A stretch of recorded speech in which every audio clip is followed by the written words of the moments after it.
meditation. It's way different than anything that you'd find in Zen. Analytical, that almost sounds kind of like counterintuitive, but okay.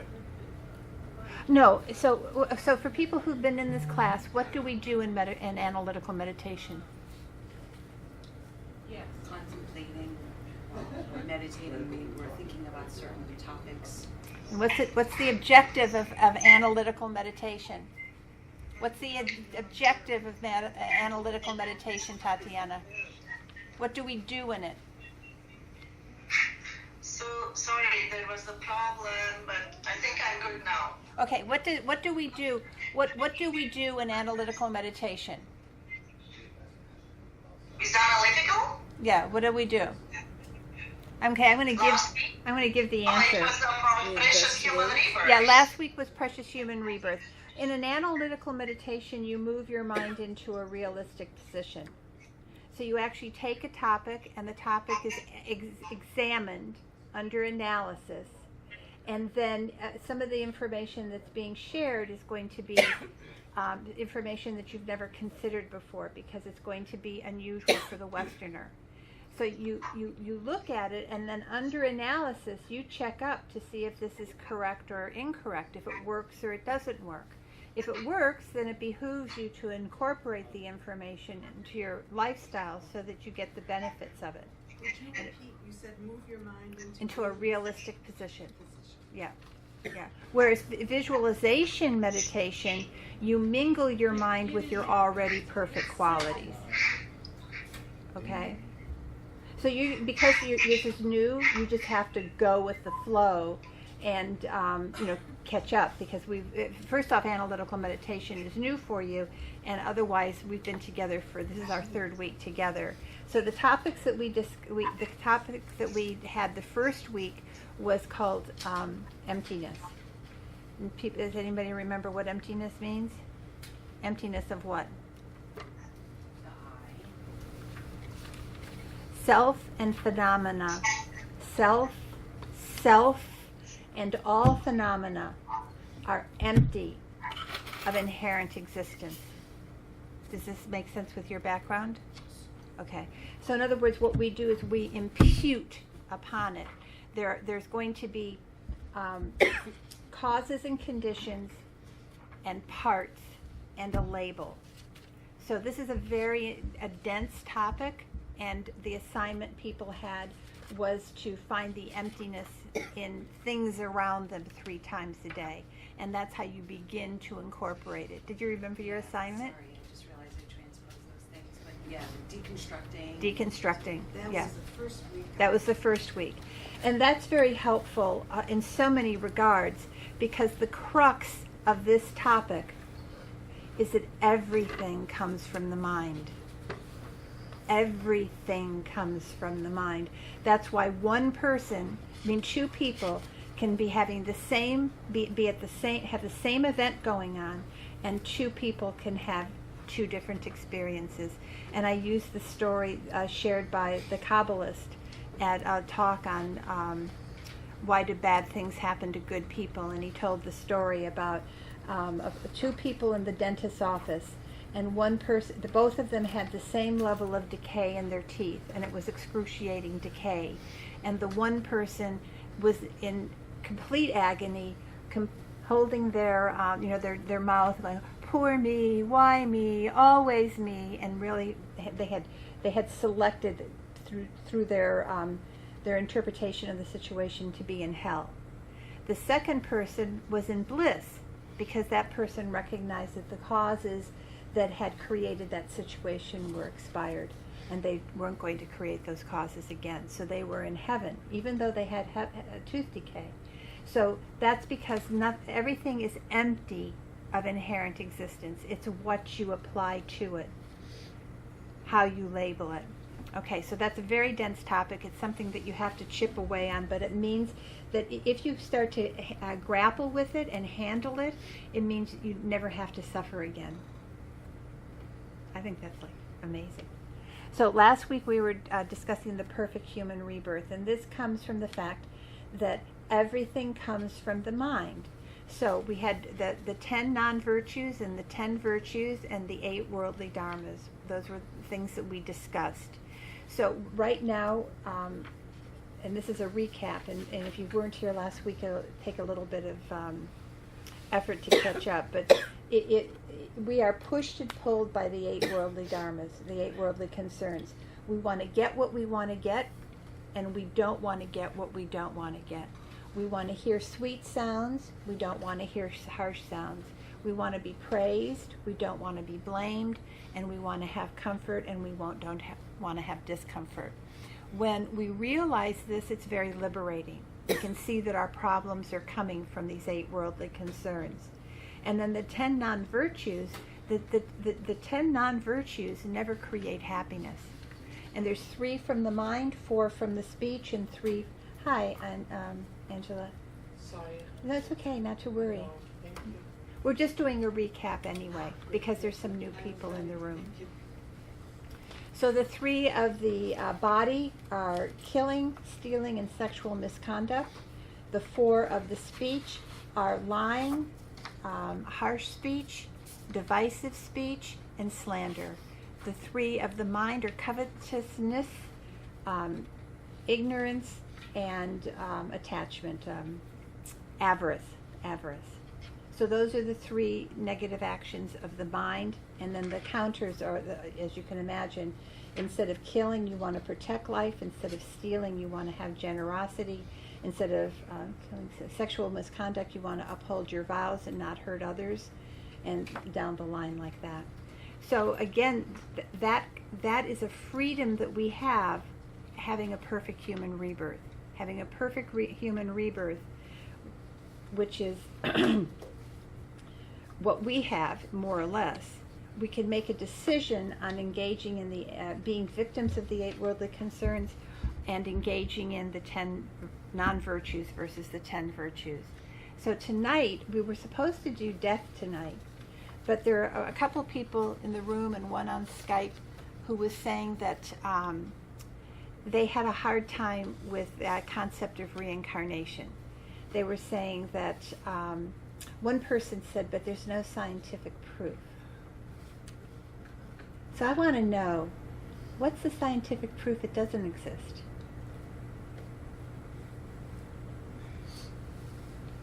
Anybody? You can't prove it in the negative. Scientific. I don't think it's ever been proven that it doesn't exist. Anybody? Okay, so what we're looking at tonight, which is really important, is the continuity of the mind. So I changed the subject next week for everybody who's interested, and we'll do death next week, death awareness. But this week is the continuity of the mind. So what we're going to do is start with 5 minutes of stabilizing meditation, just to get into the room and leave all of our monkeys at the door. Thank you, you're being very good, Laura. So for people who are unfamiliar with the stabilizing meditation, the only thing that you do, it's a very simple process. You simply place your attention on the bottom side tip of the nose where you breathe in and out, and the only job that you have for 5 minutes, which is 300 seconds, which ticks away very quickly, is to experience the very slight sensation of each inhalation and each exhalation. And that's the only job that you have.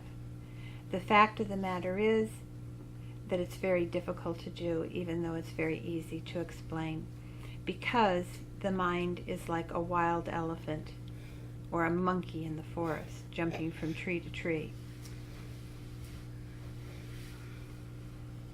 So you're just going to place your attention on the bottom side tip of the nose, and every time you breathe in,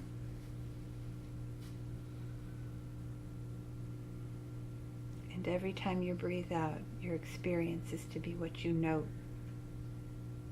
The experience of the sensation of each inhalation and each exhalation.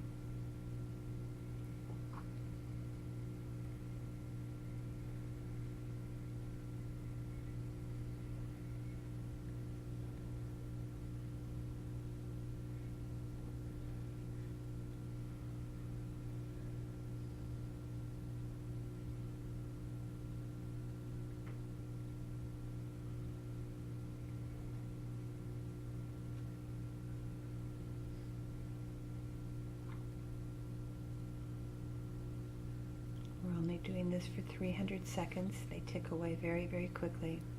Every time you lose your concentration, try to recognize what's distracted you. Take your attention off of the distraction and put your attention back on the object of concentration.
Just 3 minutes left.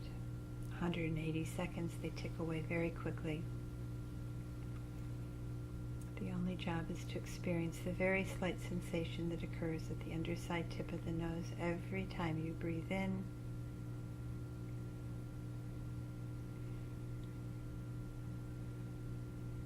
and every time you breathe out.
Just 1 more minute, 60 seconds. It ticks away very quickly.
So now that we've calmed our mind, left the day behind us, we can use this peace that we should have by now, and the clarity to engage in discussion and analysis of the continuity of the mind. So you can relax your body and your mind.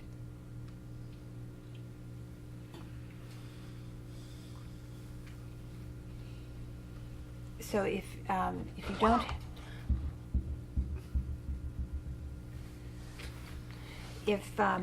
if you don't have this book already, mine looks different than oh, Laura, you could hold yours up. If you don't have this book already, please make sure you have it when you leave.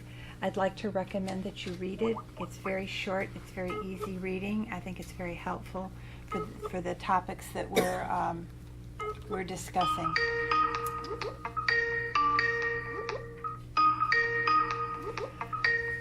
Okay, so has anybody here studied the continuity of the mind? Is it a new subject for people who even come to the center on a regular basis? Penny, you're new to it? Okay. But Chris is familiar with it. You're familiar with the continuity of the mind? Not that term. Okay, okay. And by the way, I'm a student of Kalu Rinpoche. And when I saw Kalu Rinpoche, I'm a student, a direct student. My main teacher is Lama Yeshe. But when I saw Kalu Rinpoche, and I've taken teachings from Kalu Rinpoche, but Kalu Rinpoche was very clear to make. It was very important to Kalu Rinpoche to make it very clear to me that I was his student as well, because particularly not just that I've taken teachings, but because he was Lama Yeshe's teacher also, that made me his student as well. So that's nice. So it's a different lineage, but all the same. Okay, so we've talked about the mind before. What do people understand the mind to be?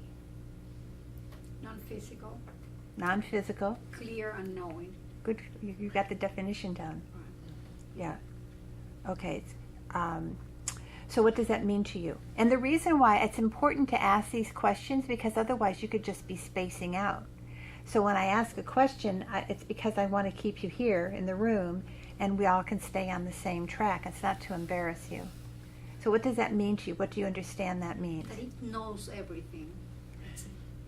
It does.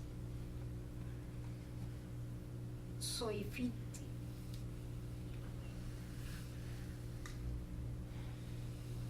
if I didn't have this ignorance, it would know. Yeah. It would be just be. Right. Okay. So it's like you can use a mirror as an example, because a mirror is reflective, but it can have a lot of dirt over it, and that dirt doesn't allow it to be reflective, right? But if you clean the dirt off, then it's reflective. So like what Ciliana was saying, our mind is pure. The definition is clear light, formless, and all-knowing. And if we eliminated the delusions or the afflictive emotions from our mind, then it would be this clarity that Cecilia was talking about. But at the moment, that's not the case, and that's why we're here. Because it's these afflictive emotions, these delusions, that cause us our problems, cause us to go up and down like a yo-yo, cause us to be unhappy, cause us to suffer, to have arguments, to have ennui, to have all sorts of different malaise like that. So this mind, it's non-physical, Cecilia said. So that means it's not the body? No. It's not the body. No. So is it related to the body? The brain serves as the supporter. Okay. But it's- So the mind does depend upon and function with the brain and the nervous system, but they're not the same. And it's this mind that we're looking at. It's this mind. So are you the same person today that you were yesterday? You're not? You're a different person? Yeah, in some way you are different. You mean yesterday they didn't call you Penny? Yes, yes they did, but I'm not thinking of just that. Your cells are dying off and things are changing. So that's the aspect of things. So it's changed, but there is some sameness there? Okay. Yes. So that's what we're going to be discussing tonight, because the mind is actually beginningless. Have you heard that before? That the mind is beginningless. Beginningless. No beginning. No beginning. You have something to say? I'm just thinking that the mind, I don't know, maybe I'm thinking of a big mind that goes on. Well, this goes on. Yeah. But little me is just one little aspect of it. Is that correct thinking? Well, your mind is a continuity. So your body has changed. You, like you said, you had cells that have died off, and new cells. Or I don't know how all that works. But if you take a look, this is what we have to do, and we're going to practice it in meditation. Is that this mind right now, this mind of this very minute, was created by the mind from the minute before, which was created by the mind of the minute before, of the minute before, of the minute before, of the minute before. Even before I got involved in Buddhism, I used to sit as a child, and I used to put the me of now right there in the center, and I used to make a diagram like this all the way out, and I used to fill in points that I could remember, because there's a lot of my life that I don't remember. Is that the same with most of you, that there's pieces of your life? Hi, Mark. Pieces of your life that you don't remember? Like, do you remember what you had for dinner last week on Saturday? No, so there's pieces that we don't remember. Mark, you can come here. But if you fill in the spots that you do remember, then you can start to see the evolution of our mind, how it changes. So, in fact, what we were talking about last week with the perfect human rebirth is that if you're now aware, oftentimes we're not aware that we engage in the 10 non-virtuous actions, or that they're even cause us any harm. It's never been brought to our attention before. Maybe through the 10 Commandments, if you're raised as a Christian. The 10 Commandments are valid in Judaism too? Yes. Yeah. So the same with Judaism. If you're raised with the 10 Commandments, then you have some awareness. I certainly, raised as a Christian, it was never quite explained in the same depth or with the same kind of rationale that Buddhism has explained it or made it so meaningful to me. But there's an example that, I used to kill bugs. And if I didn't kill them, I would hire my mother to kill them. And there'd be a spider up in the corner, and I'd scream because there was a spider in the corner, like it was going to do me some kind of harm. But so I'd hire my mother like an assassin, and she'd go in with a tissue, and she'd kill it. And if I saw one on the ground, I'd step on it. And then even before I met Buddhism, one day I was killing a cockroach. They're kind of hefty. And I killed it, and I heard the chitin break, its back break. And it just struck me that why was I doing this? It says thou shalt not kill, but certainly in the Christianity that I was raised with, it didn't extend down to palmetto bugs or spiders up in the corner. Now, the other day I went to turn on my shower, and there was this little diaphanous spider in the shower, because they like that kind of area, the itsy bitsy spider. And I just about had a heart attack when I saw that spider in the shower, and I thought that, like the people in California who are being washed away by floods, the flood of my shower could have killed this diaphanous spider. So there's been a change in my mind where, before killing a bug was totally inconsequential, and now it's something that I spend a lot of effort not to do. I spend a lot of effort not killing anything as much as possible. So I can see that change in my mind. It's the same mind. It's the same mind, but there's been some change in the mind, which creates a better me, a happier me. I feel. Can I share a story real quick? Yeah, A please. couple in the room may have heard this, one or maybe even more times. Because this was really traumatic for me. It was a big insight. So I adopted the same attitude. And in the fall, I had like a spider break out in my bathroom, little spiders. And I decided that I would remove them and set them free. So I'd get a cup and I'd trap them and I'd bring them outside and dump the cup out. And I was doing this regularly. One morning I saw a spider, I put it in a cup, and I stepped out the door, turned the cup upside down, and started to shake the cup and making sure that the spider had left the cup. And I watched it fall, and all of a sudden a lizard popped out and grabbed it in midair. I was like, oh my God, what did I just do? I was horrified. So I came to class and I told Tendra about it, and she said, well, number one, that spider's karma to some degree, so there's that. Yeah, absolutely. The other piece of it, though, she says, you really have to examine your motive there. Your intention, yeah. What was my intention, Right. My intention was still to be free of that spider in some way. It might have just done fine, just where it was, and certainly wasn't going to bother me. So that was it. And looking at Yeah. my intention in my action with respect to that. Yeah, yeah. Oh, I've got lots of horror stories like that where I meant to do well and I ended up like mass murderer. So, but again, it's the point that I'm trying to make is that the mind is a continuity. And so you've obviously, I mean, you were probably, as a child, you weren't so aware of the sanctity of life and like that. So there's probably, you can see some change in your mind stream. Okay, so this is very interesting because in the big mind, oftentimes we talk about the mind like an ocean. And the waves, the emotions of our mind are like waves on the ocean, right? We've heard that analogy before with different meditations. This is the mind stream. So now we're using a different analogy, but I think it's very, very helpful.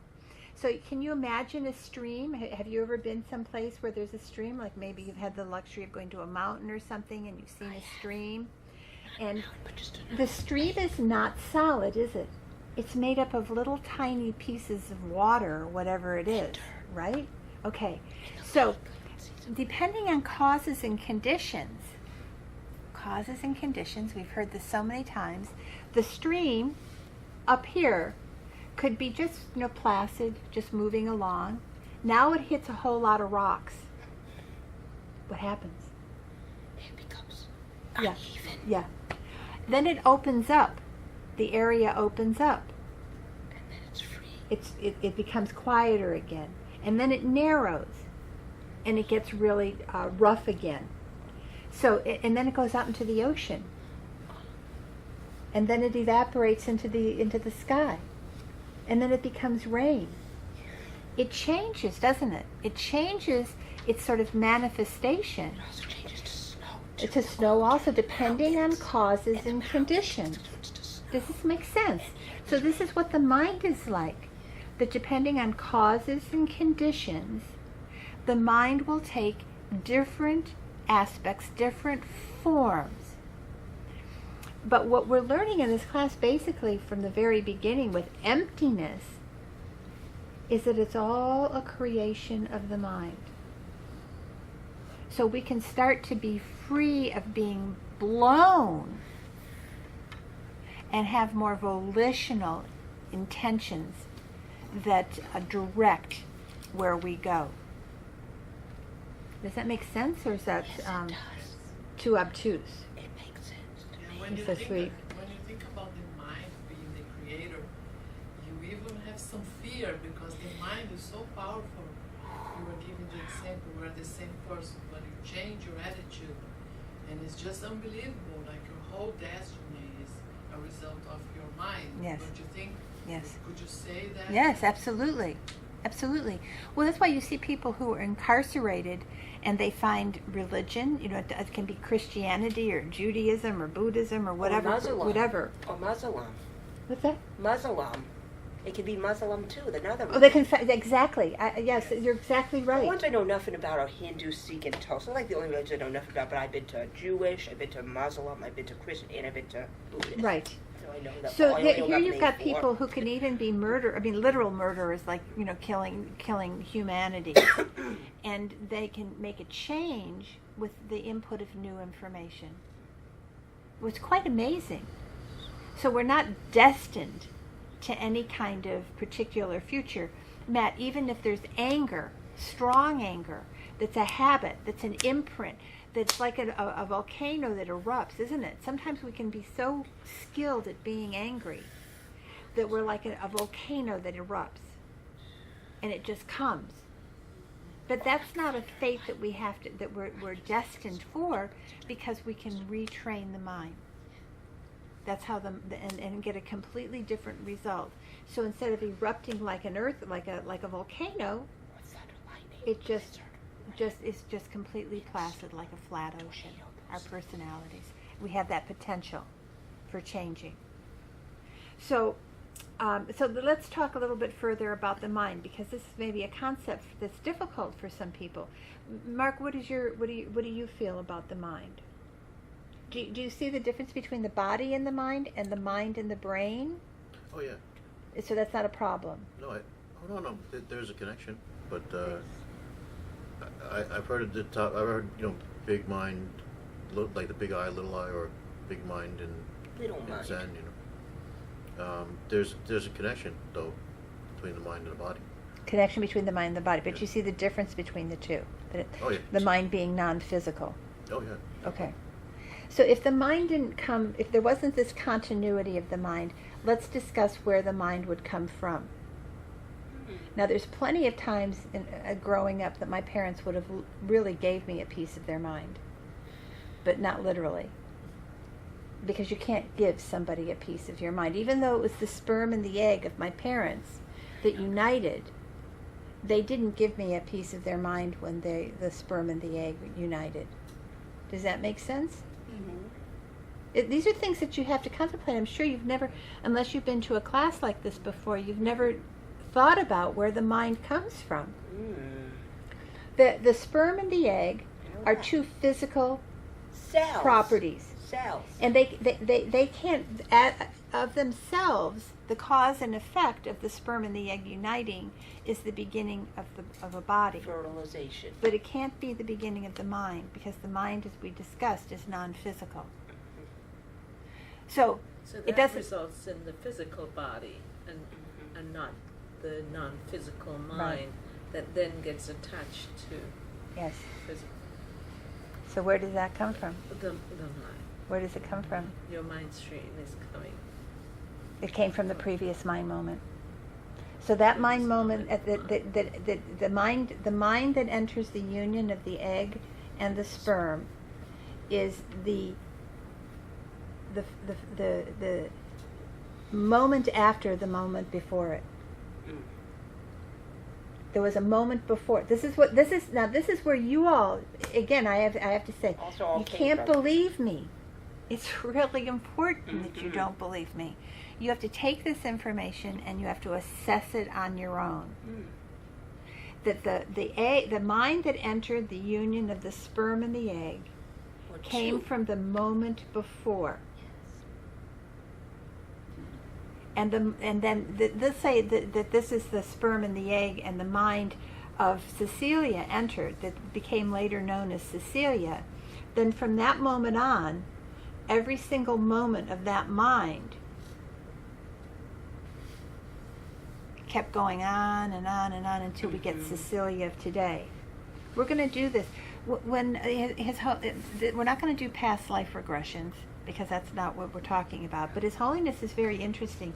He says that when people come into Tibetan Buddhism and they get really they hear that there's past lives, and they want to do. Everybody's been the queen of Egypt, Everybody's sure they've been the queen of Egypt, Just black Cleopatra or whatever, or- So we're not talking about past life regressions. But His Holiness says, if you want to know, this is very interesting.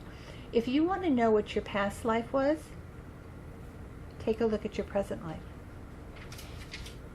If you want to know what your future life is, take a look at your present life.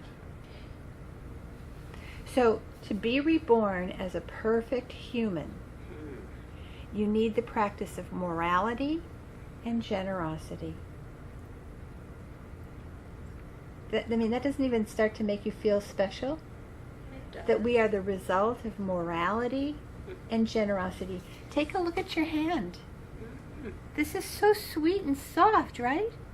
This hand, it's meant to do this. Oh, it It's not a claw, is. you know? It's not, any other kind of manifestation that you can think of. This is the result of morality and generosity.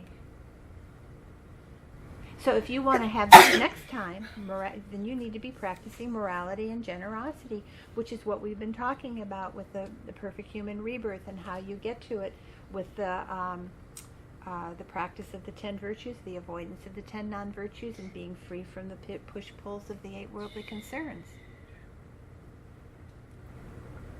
Matt, how does that sound? Does it sound confusing or something that makes sense? No, I mean, it makes sense at some level, yeah. It just seems like the flip side of it would be like, I mean, what if,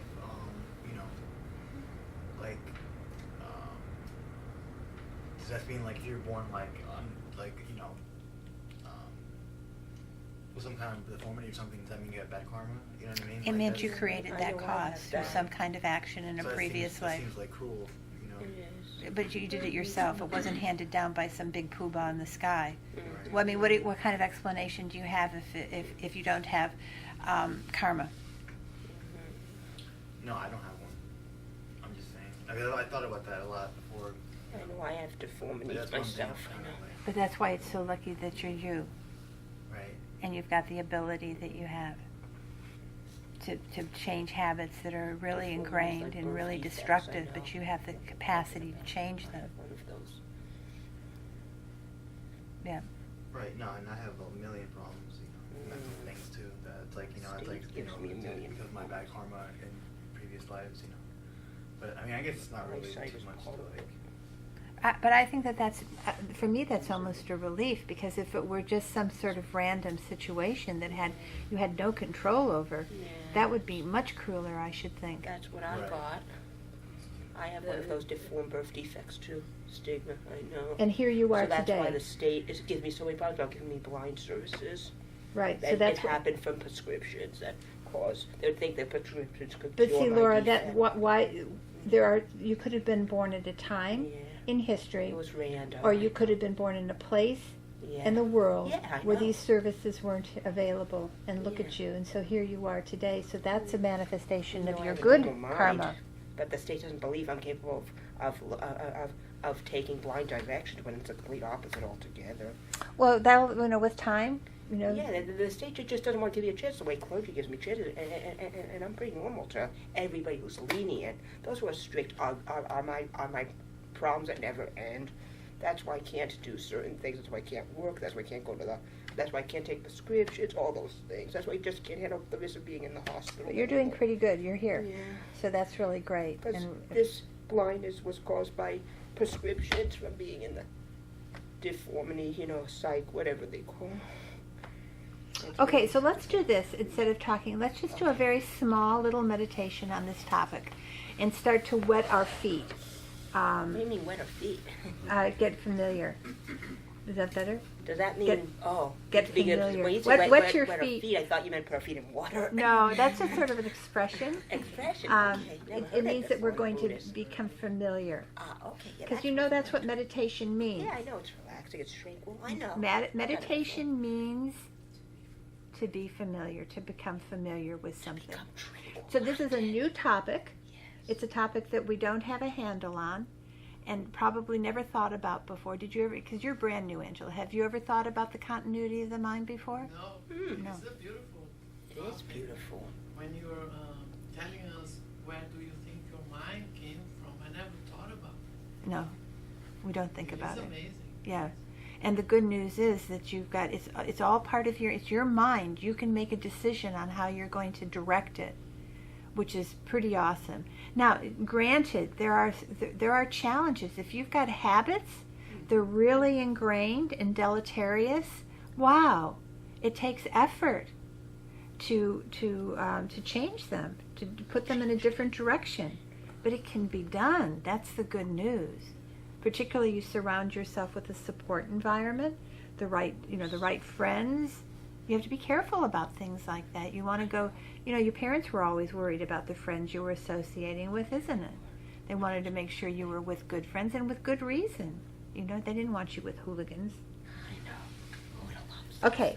I observe when you practice something, choose anything that you want to do. You got it. If you keep practicing it, doing it daily, it becomes easier. You're right. Easier. That's why my father was a master at being angry, because he practiced it all the time, and it took less and less and less for him to get angry. And his response when we would discuss it was that it was normal, and it was natural. And I said, but it's not necessary. And that had never ever crossed his mind, because what was he trying to do? He was trying to orchestrate the world according to his script. He had a script of how the world should be. And it shouldn't be too hot, it shouldn't be too cold, there definitely shouldn't be eggshells in the scrambled eggs. And, people should treat him with respect. I mean, he had a whole list of things. And when one of those things was violated. So, so sorry, I wish I'd had more time. Okay. So now, remember why we're doing this? The whole purpose behind all of these meditations is for us to be able to benefit others. So knowing this information, becoming familiar with it, gives us a whole new set of eyes to be able to look at other people. And that helps our compassion develop. And as our compassion develops, then we're in the position to be kinder and better humans towards others.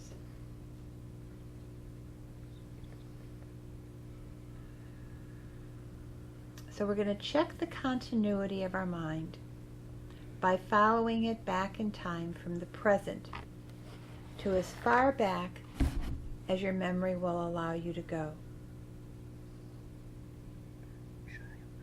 Even having memory itself is a proof of the continuity of mind.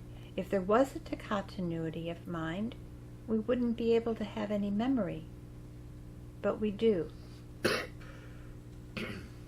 So start right where you are now with the person that you recognize, and then follow the natural flow of your memories back in time.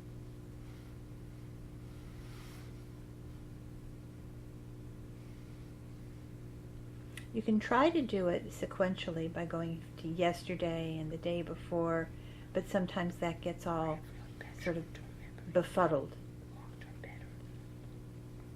So if you have to jump back in time a little bit, do that. What you're going to come across is both joyful and miserable experiences.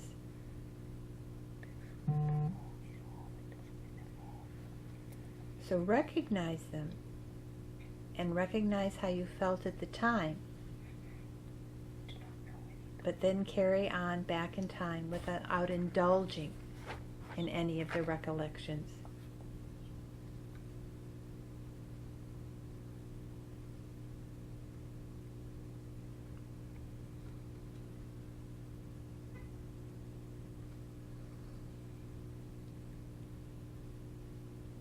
The whole task here is to just become aware of the continuity of your mind.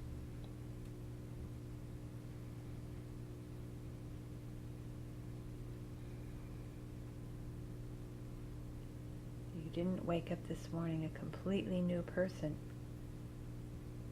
because there was yesterday.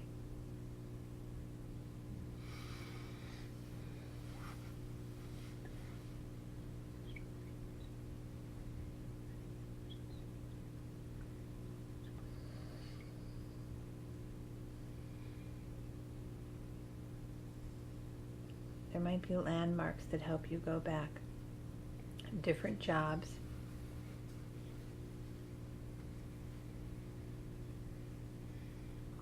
Vacations.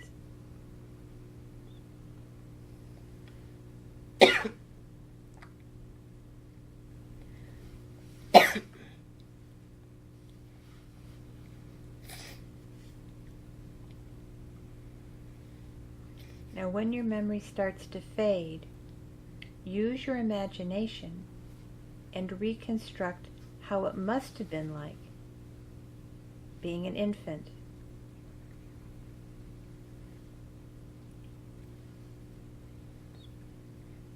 and even a fetus in your mother's womb, as well as the time of conception.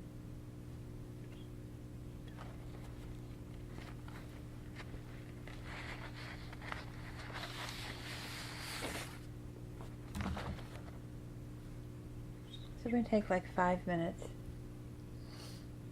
Again, it's only 300 seconds. It's not an interminable amount of time. Just go back.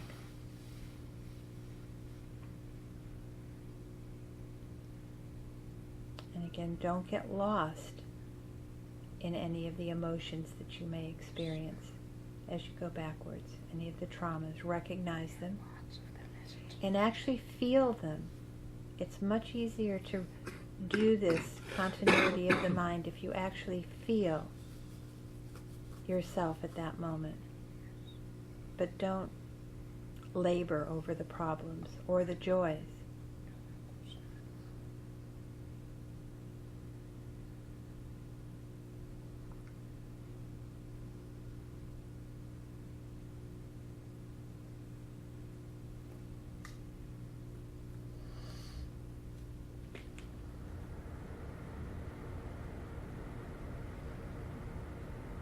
Maybe you've seen old photographs of the family.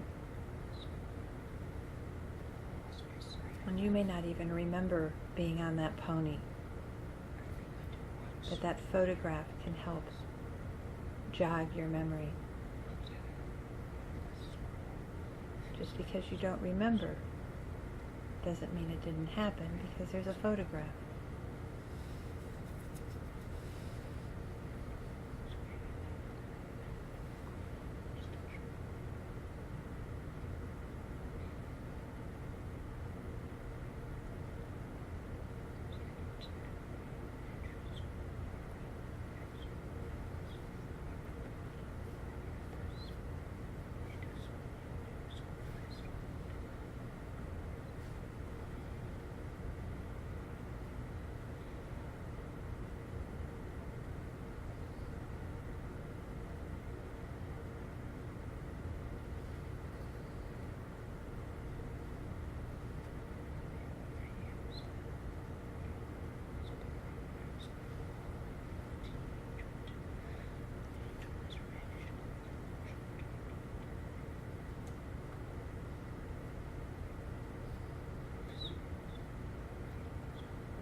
Some people actually remember being born.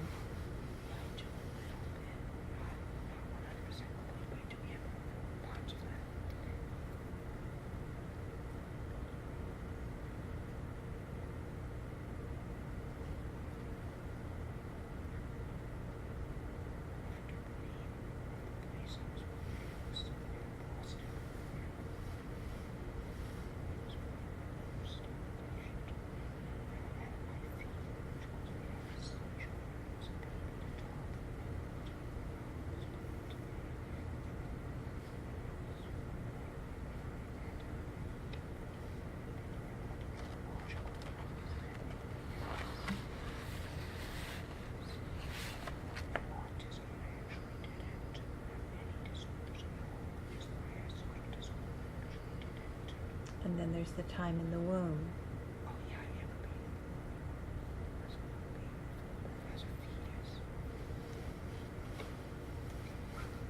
It's not a different person.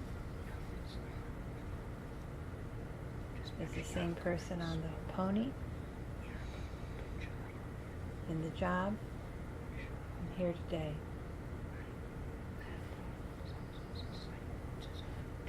And then go all the way back to conception. What happened then? The sperm and the egg from the mother and the father met and united. This is the start of our body, but what about our mind?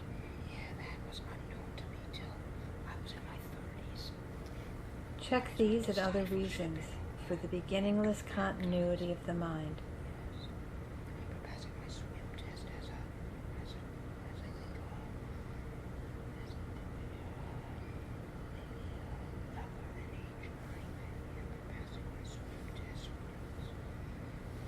If we look at it, there's really only 3 choices from where the mind could arise. Either the mind comes from the parent's mind, which is not possible since one cannot receive a piece of someone else's mind literally. Or the mind pops into existence without a cause, which is also not possible since a phenomenon needs a previous cause to exist.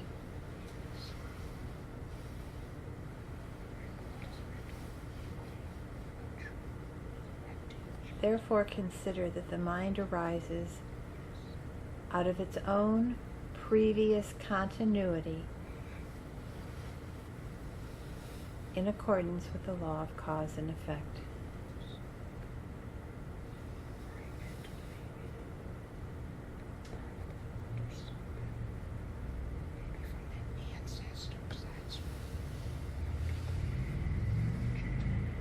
Then you can bring the continuity forward.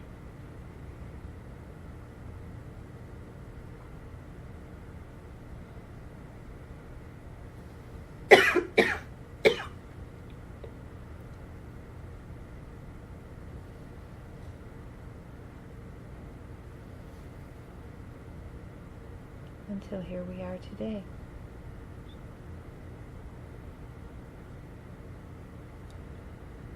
And then you can relax your body and mind. Yes.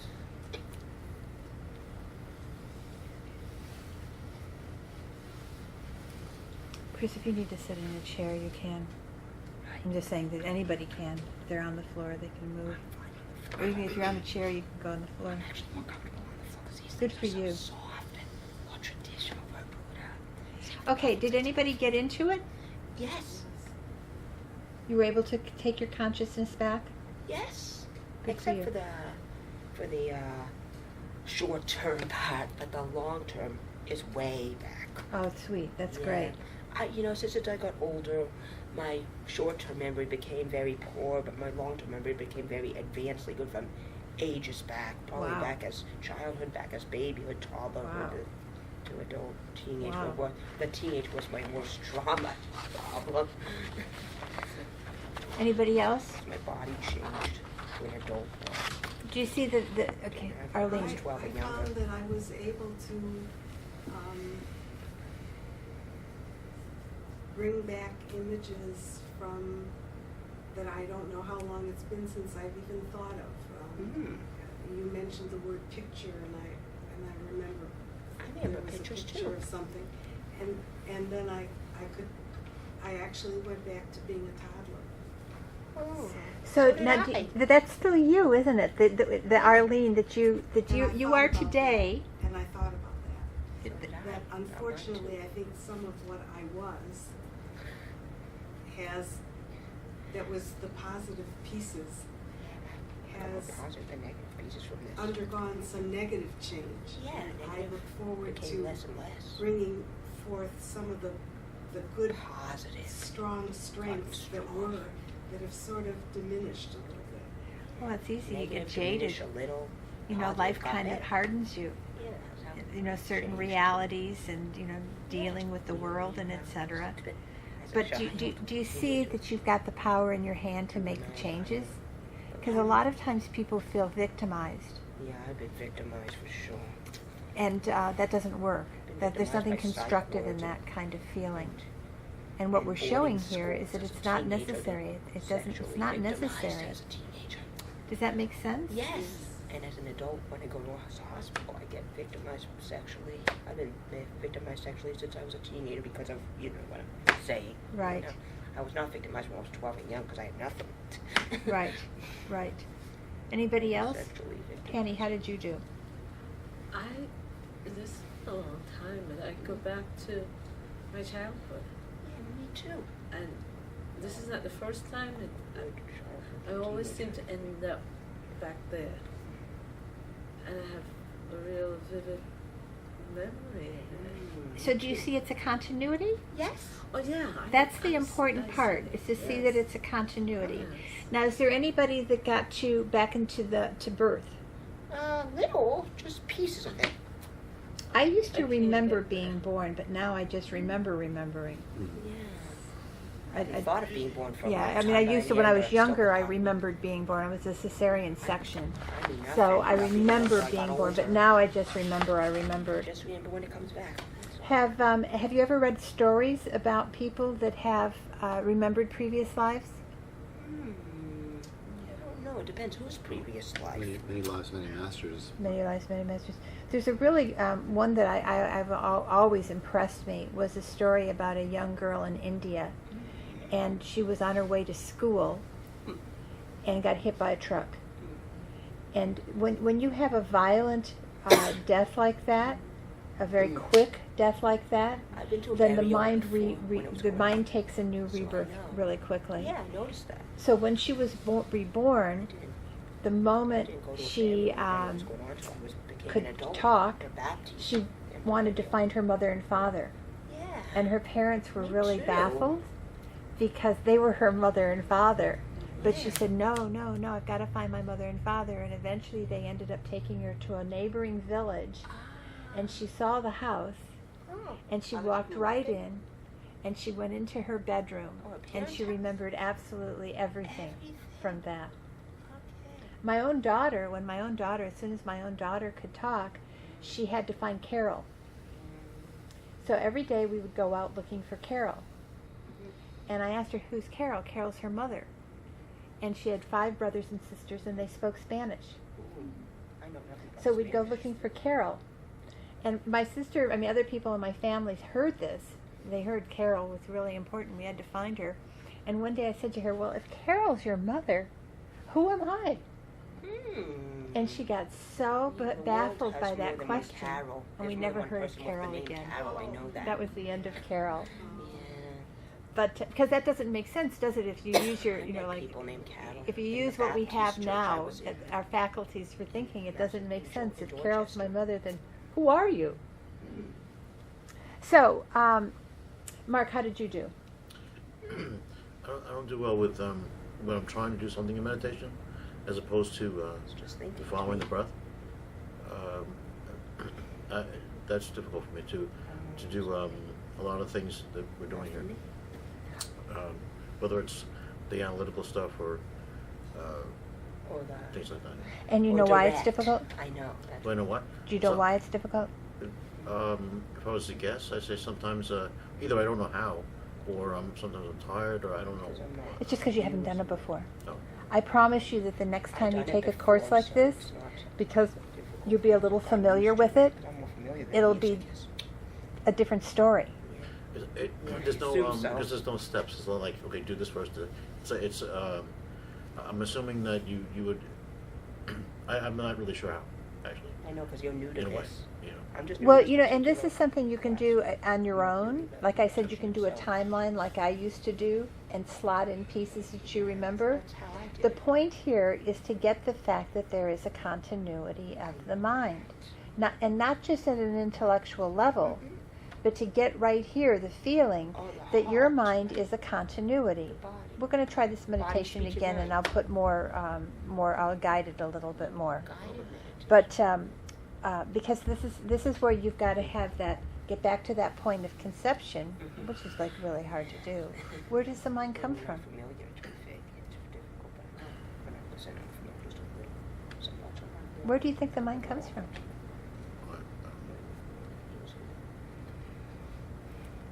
Too many meditations. So it's something you have to play with, Yeah. because it makes a lot of sense if the mind at conception Mm, came from a previous it did. existence, then that means that the time of death is very important. Yeah, I know. It's not inconsequential. No, it's not. You want to live a good life so you have a good death, so that you have a good rebirth, and eventually stop the round. So somebody asked last week, and I can't remember who it was, but they asked about His Holiness the Dalai Lama. So His Holiness the Dalai Lama was born Tendrin from a talks mother lot and a about Dalai father. Lama, I know. But His Holiness the Dalai Lama's mind stream doesn't have any afflictive emotions attached to it. It was a mind stream that chose to be reborn out of compassion to be able to benefit others. Whereas what caused us to be reborn, we've got the overall value of generosity and morality, but then we've got our own little quirks inside it. You know, people that have certain challenges. You know, people like I've had like so many surgeries, it's like crazy, where somebody else my age hasn't had any. But that's, you know, something, a baggage that I brought along with me that the other person didn't. And then there's a whole lot of people who aren't here tonight. So there's a whole lot of people who can't even begin to understand this kind of discussion. Well, I fully understand it, which is good. Yeah. It doesn't embarrass me or upset me or anything. It's not like the state or the hospitals are strict, so that's why it doesn't upset me.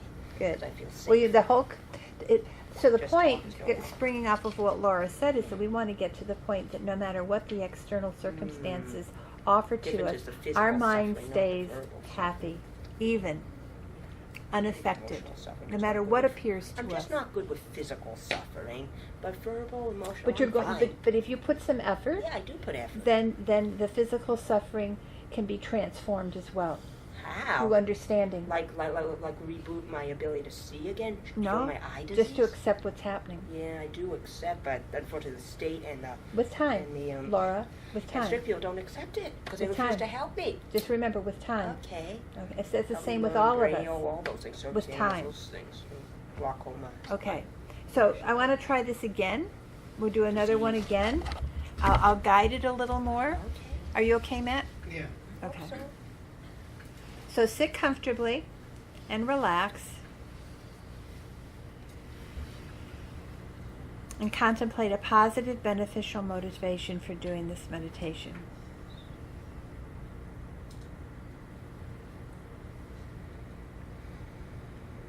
And then we're going to spend like 5 minutes, 300 seconds concentrating on the breath to make the mind quiet and clear. Remember, what you do is you place your attention on the bottom side tip of the nose and simply experience the very slight sensation of each inhalation and each exhalation.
Don't be alarmed if the mind wanders, because it's like a wild elephant. Just keep bringing the mind back to the object of concentration.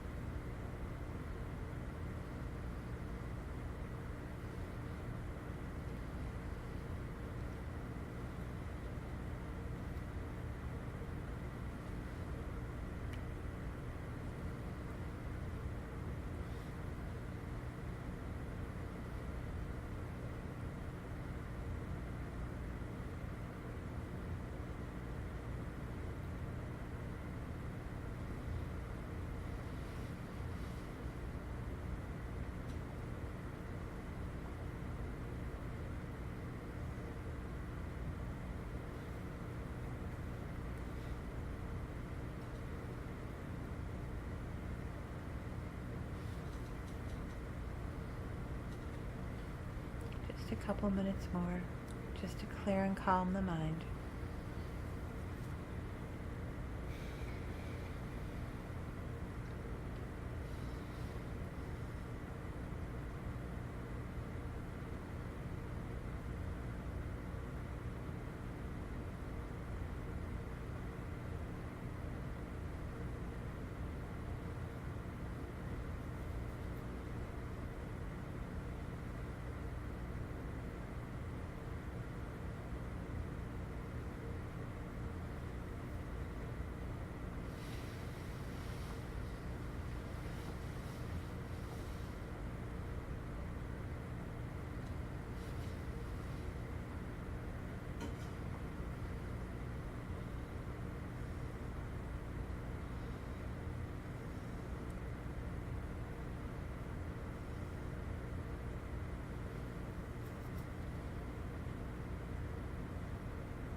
So first, take a look at your present state of mind.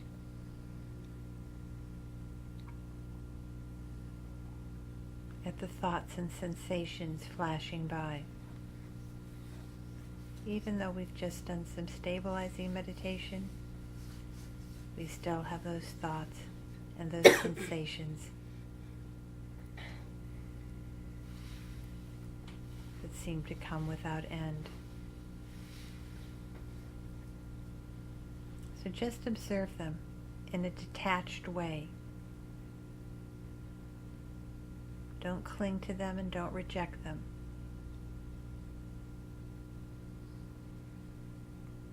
Just be an observer of your mind.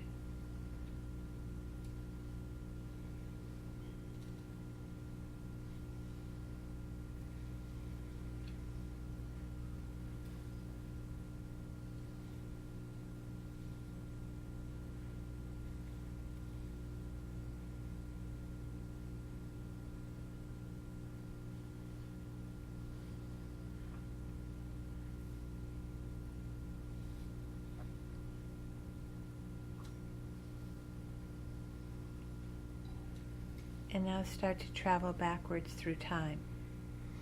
Briefly skim over the conscious experiences you have had since waking up this morning.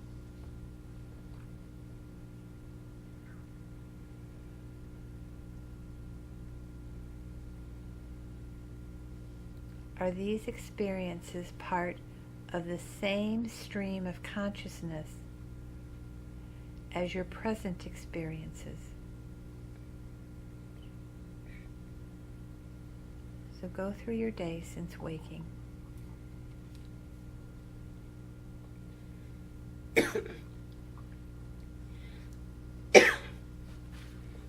Bring to mind the conscious experiences and see if they relate to the experiences that you're having now.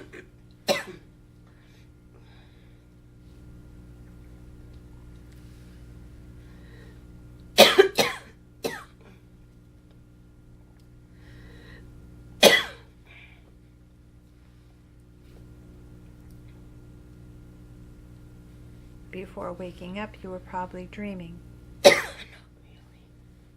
Try to recall last night's dreams.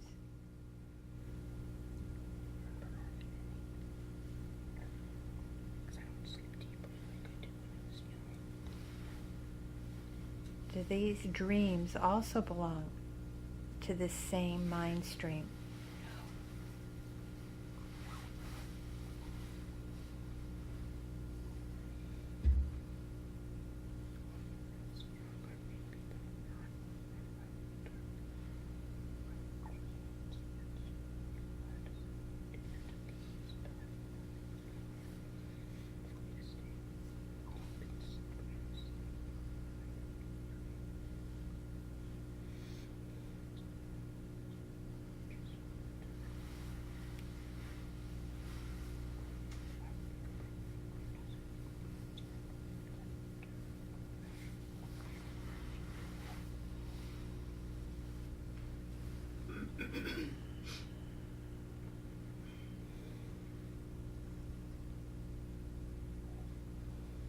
So now continue to trace your mental experiences to yesterday. Do you even remember yesterday? I do. Find something about yesterday that makes you remember yesterday The Vietnamese Buddhist temple. and try to fill in the pieces. Meditation, sitting and walking, and a little bit of chanting before God. It was Sunday. Yeah, because it was Sunday and the Tamarack. Sunday morning, the Vietnamese, and Davy Sunday evening, yesterday.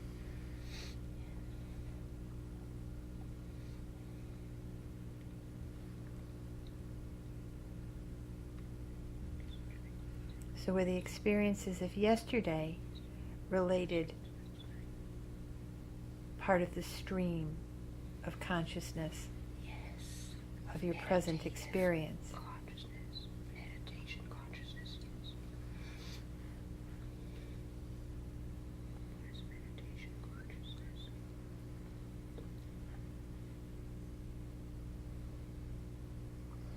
So now skip back 2 days. Go to Friday, the last day of the work week.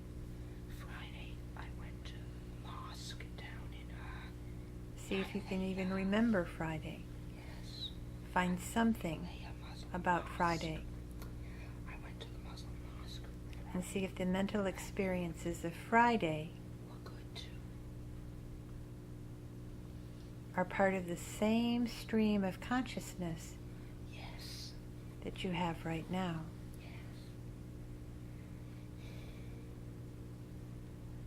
And they're all good. Friday and Sunday to today were all good. At least in worship and temple, mosque, Buddhist, all those things. So now go back to last week. Last week was tough.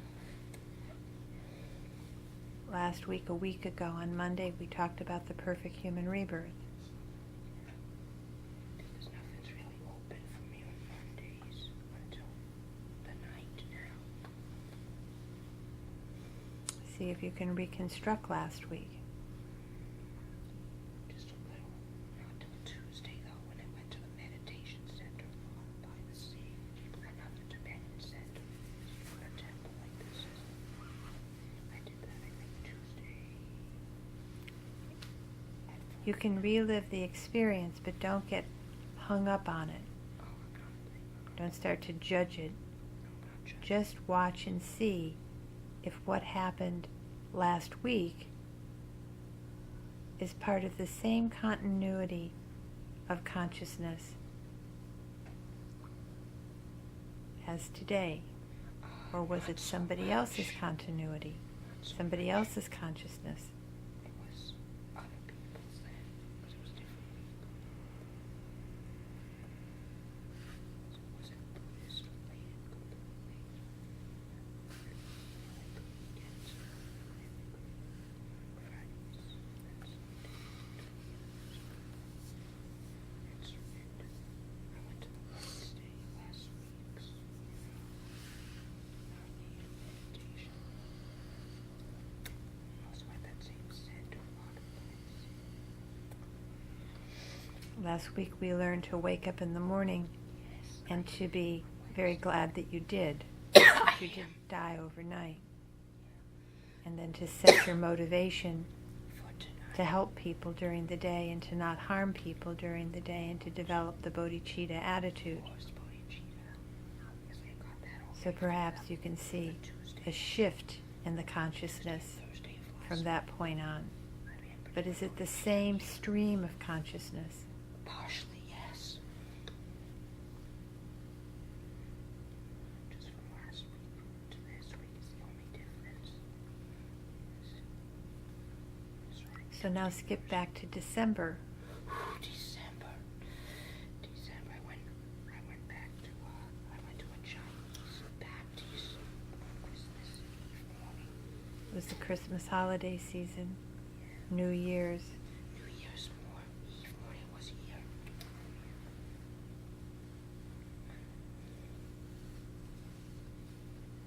So that's also partially of what's going on now, just partially the same consciousness as well, because it's a month ago.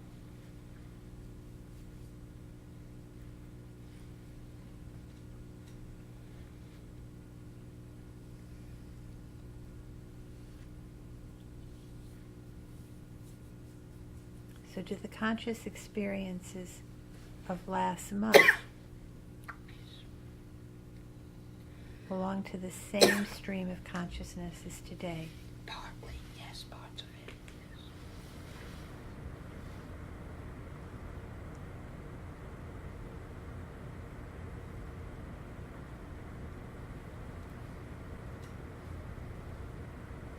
So now skip back to last year and do the same thing.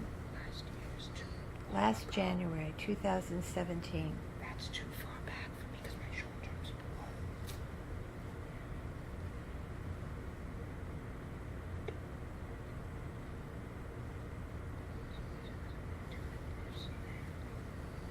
You were a year younger, Yeah, I was 39, just turned 40 in more December. youthful.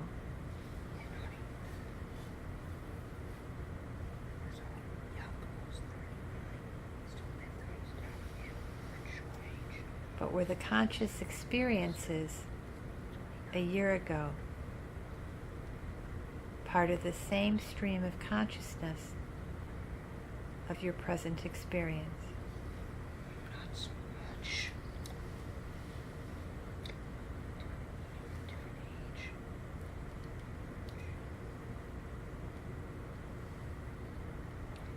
Last year's were younger. That's all.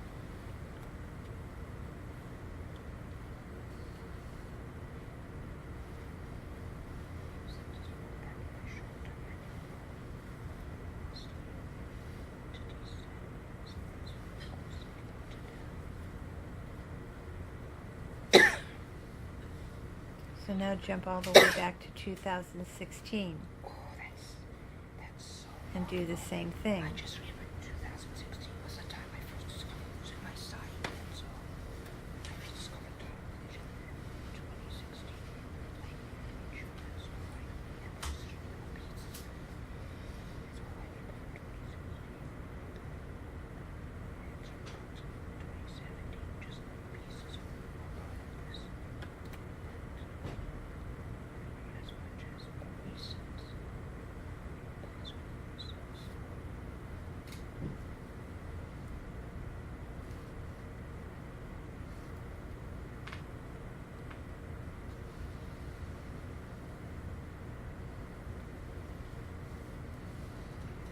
How about 2013? Is there anything in 2013 that's distinguishing so you can remember it? 14 in the Missionary Baptist Church. I passed my first discipleship class test. Laura, you have to think inside your head, not out. Look, the people are hearing you. Asking questions. Inside. Okay. 'Cause I was wondering. Inside.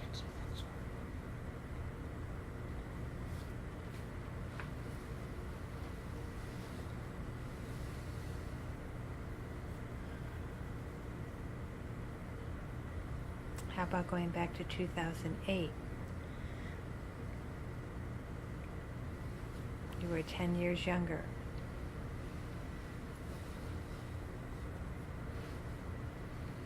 But the point is that same continuity of experience.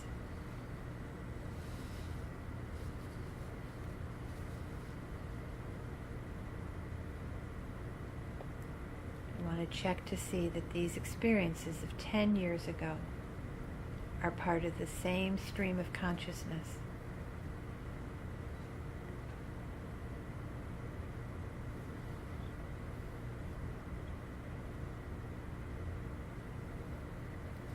So continue on back.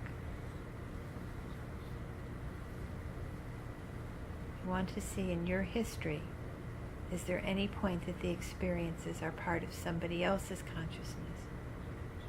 Or are they all part of your stream of consciousness? You want to avoid getting involved in any of the recollections. The purpose of this meditation is not to relive good times or to sort out problems from the past. But what you want to get is a feeling for the mind's continuity.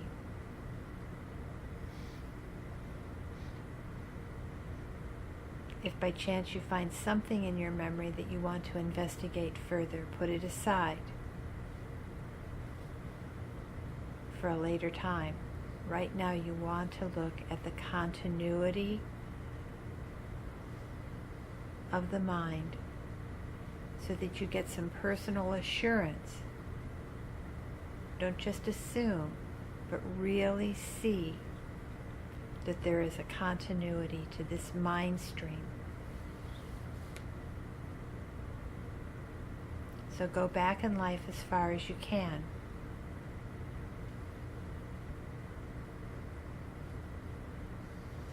Go back slowly if you can, but if not, take some jumps.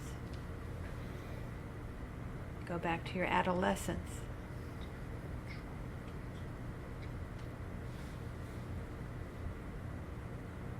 Painful adolescence. Back to your childhood.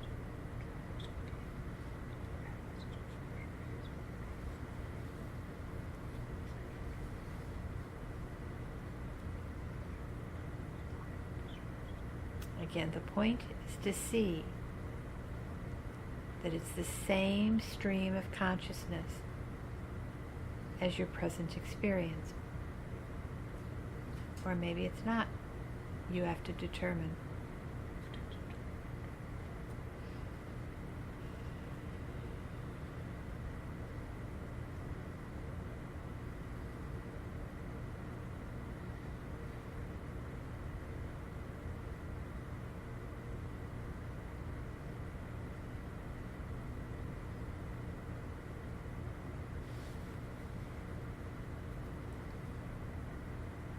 Some people are able to remember their infancy.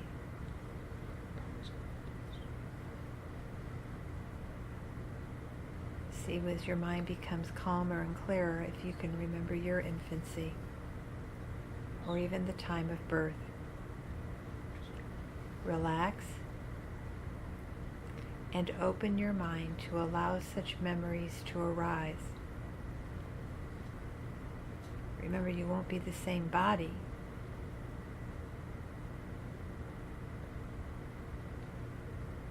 You'll be tiny, small.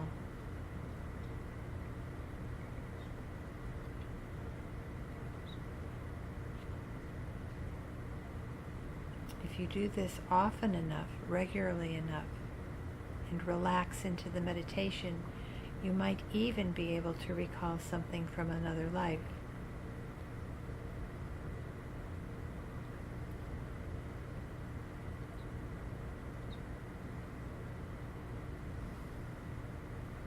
Just spend a couple more minutes doing this. Try to gently go back as far as you can. Remember, it won't be the same body,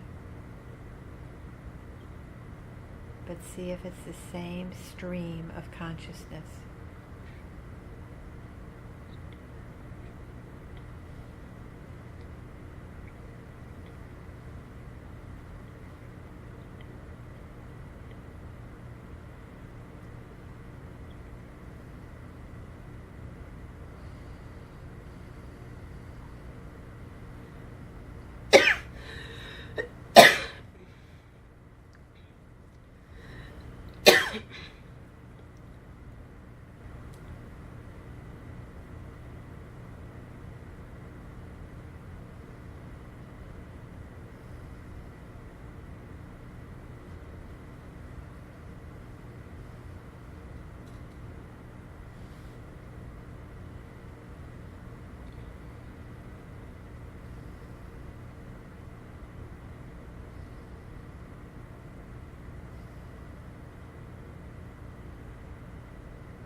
Having reached back into your memory as far as you can, now gently bring your awareness into the present.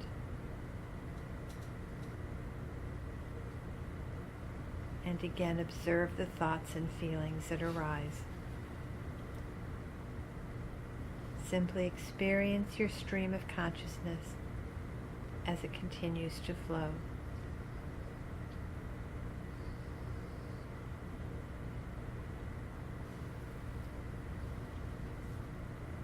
Feel the momentum. One thought or feeling leading to the next, which leads to the next, which leads to the next, on and on.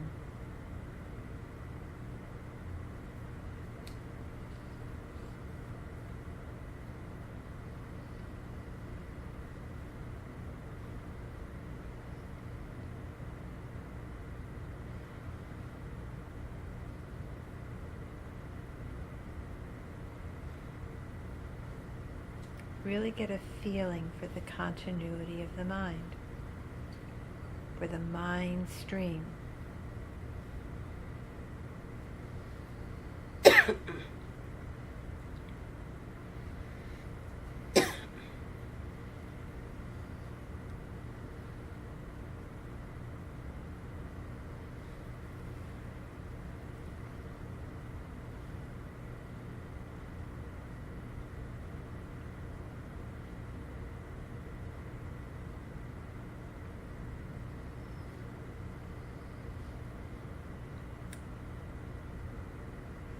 Finally, try to get some idea of where it goes from here.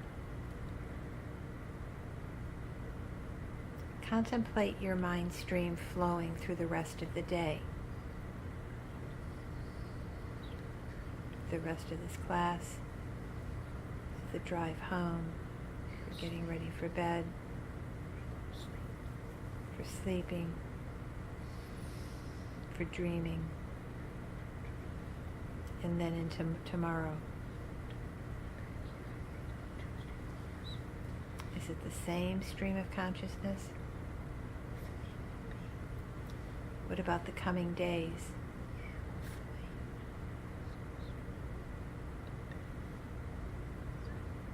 The coming weeks?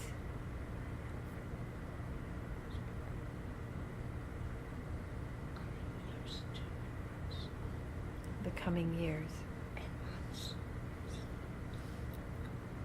Up until death. What happens then?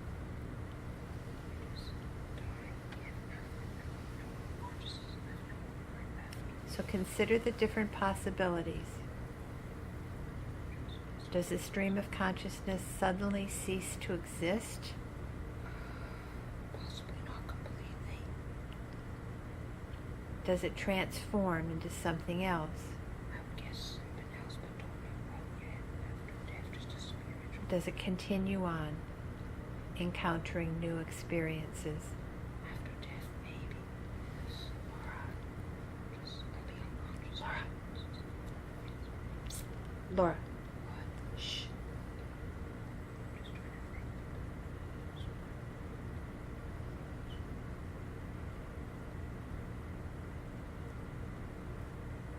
So consider these possibilities carefully using the same reasons we discussed earlier.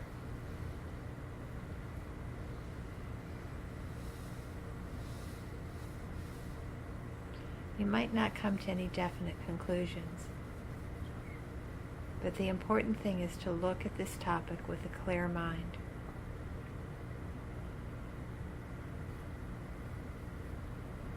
And we've created positive insights, positive imprints,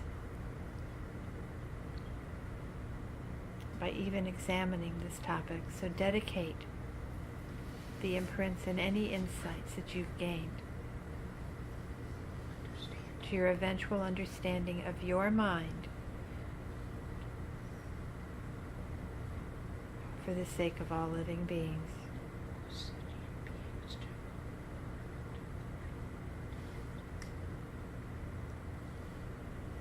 As Lama says in the book, the only mind you really need to know is your own, because all other minds operate the exactly same way.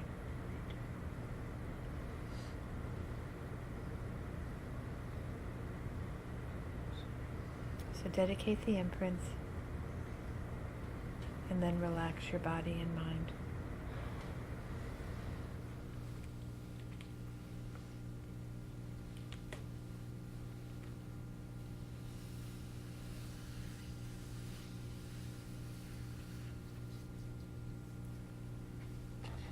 Okay, so that was longer and tried to be a little bit more in depth, guiding you backwards. So does anybody have a conclusion on whether it's the same mind stream or a different mind stream? I'll just say, I mean, it's the same, but it could change. I know. Not the future, you know. I know. Into somebody else's? Somebody else's? You think your mind's going to become somebody else's? Hopefully not. It only becomes somebody else's when I'm not. So my observation is that, and this caused me a lot of difficulty. It was actually quite a traumatic experience for me. What I noticed is that all of this going back, my mind following my mind back, was all centered around I, me, my experience, my this, my that, Okay. I this, I that, and I typically just what came up were the painful parts of my life, Like the opposite. not the happy parts. And And not the good and the bad. what I also noticed is that when thinking about early childhood, even some, I think I had some infant recollections, That was okay for or 5, 6-year-old. me. Yeah. They were still from the perspective kind of like of an adult. They weren't childish remembrances. And I don't know if that's remembering as an adult or experiencing as a child. Did I always, in other words, what I started to notice is, did I always have an adult-like consciousness? Does that make any sense? It does, I'm do. not sure till you become an adult. As a child. So I don't know. This thing really messed me up. But I'm going to About suggest that. that you continue on with it. Also, you can use your day timer if you have one like that's old. You can start to fill in events, like factual things that I occurred. don't know how to do it when I can't Now, see. I can't talk about you, but I can talk about me. And my mind when I was 3 was not the same level I didn't have the same words. I didn't. It was more more instinctive, if that's the right word. The reactions. You know how a child will have a temper tantrum when they don't get their way. It's the same kind of operation that we have going on now, but with a child's limited repertoire. Yeah, I know that. So to play with this and see. Right, so feelings versus consciousness. It's thoughts versus feelings. Well, the feelings are a very important part of the consciousness. Yeah, I know that. Because particularly if you don't have language, as a child you don't have a lot of language. No, not much. You have more feelings. English. But I remember really clearly at 5 being taken on a gurney for my tonsils to be removed. Really, I remember it so clearly as a 5-year-old, not as a 67-year-old looking at a 5-year-old. And that's where you want to get. Laura, I can't hear. Laura, you really have to keep all of your stuff inside. Oh, I'm just trying to relate to it. No, you are, but everybody else is relating, but they're not talking out, okay. because that's very disruptive. Oh, I'm Okay. sorry. No, I know you're sorry, but that's something you have to learn. Yeah, I know. Is keep it inside. Okay. Okay? Okay, I'm trying my Do you best. see what I'm saying? You want to go back to being that 5-year-old, that 3-year-old, that 2-year-old, as the 2-year-old. And why is you want to see, at the end of the day, it's not to undo traumatic events. This isn't a psychotherapy session where we're going to talk you through you're going to do that yourself. You've already done a lot of it where you said you can see it's all I-oriented. Now that's an analysis you're putting on it. You're looking at it and you're saying it's I-oriented. But get back into the guttural feeling of it, because you want to see it's a stream of consciousness. Because where this is going is to that question of where did it come from, and at the time of death, where is it going? That's what we're trying to get to, where you have the complete conviction. And I mean, I know I do. I do too. With lapses, that when this breath ends, that the mind is going to continue on. So therefore I need to live a really good life so that in the future I have a good result when this body ceases, like that. But you don't get that from just,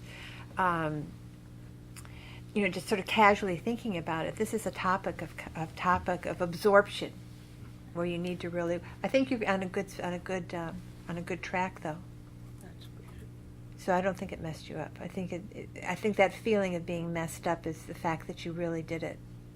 Yeah, and it was new, and there were some other experiences I had that were really interesting. I want other people give other people time to share, but yeah, so it wasn't.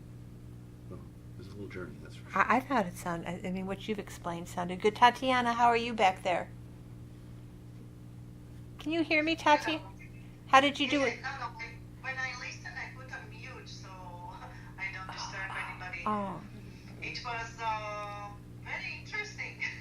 I never done this kind of meditation. It was pretty deep. I had little emotions. I had little tear in my eye.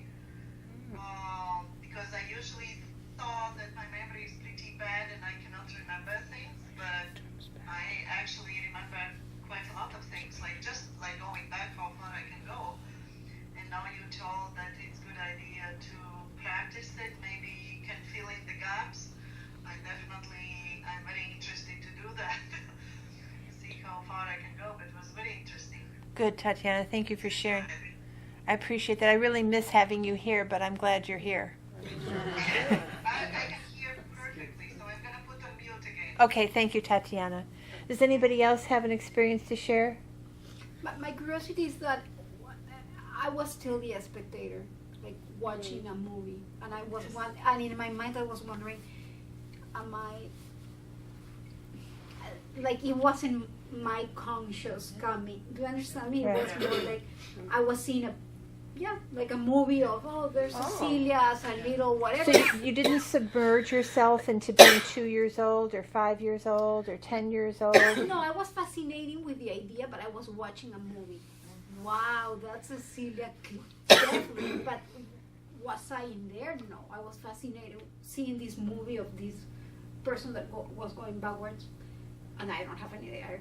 Definitely, I thought that the same mind has to be the one that was there. It's the one that is now. So you see a continuity. Absolutely, but more like, again, I was watching a movie. Of That's okay myself too. or That's also others. okay. Mhm. You know, I have to tell you, I am a really big proponent of watching TV. Most people say don't watch TV. Well, I actually don't watch TV because I don't have I don't have TV. You know what you call TV, like with commercials. I just have Netflix and Amazon. I don't have Netflix TV. are mostly TV. I don't have. And I don't know how to operate that. Amazon's But the Netflix. reason why I'm saying this Internet. is because sometimes it's easier to watch other people than to watch yourself. Yes. So, like, I think Law and Order. I used to watch Law and Order because you see somebody who commits a crime, and then you think how you could have changed that response, that crime response, by having changed back through the mental consciousness, changed their experiences. So, if they were filled with bodhicitta or any other kind of other than I, they wouldn't have had this response. Because sometimes it's really much easier to see it with other people. Laura. I want to tell you, I knew nothing about bodhicitta until I started coming to the Buddhists.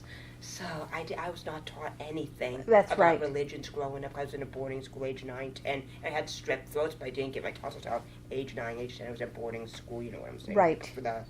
For those with, Well, syndrome. bodhicitta, that's a good point, Laura. A Buddha teacher, I know. Yeah, bodhicitta None talk is about really it. an important concept.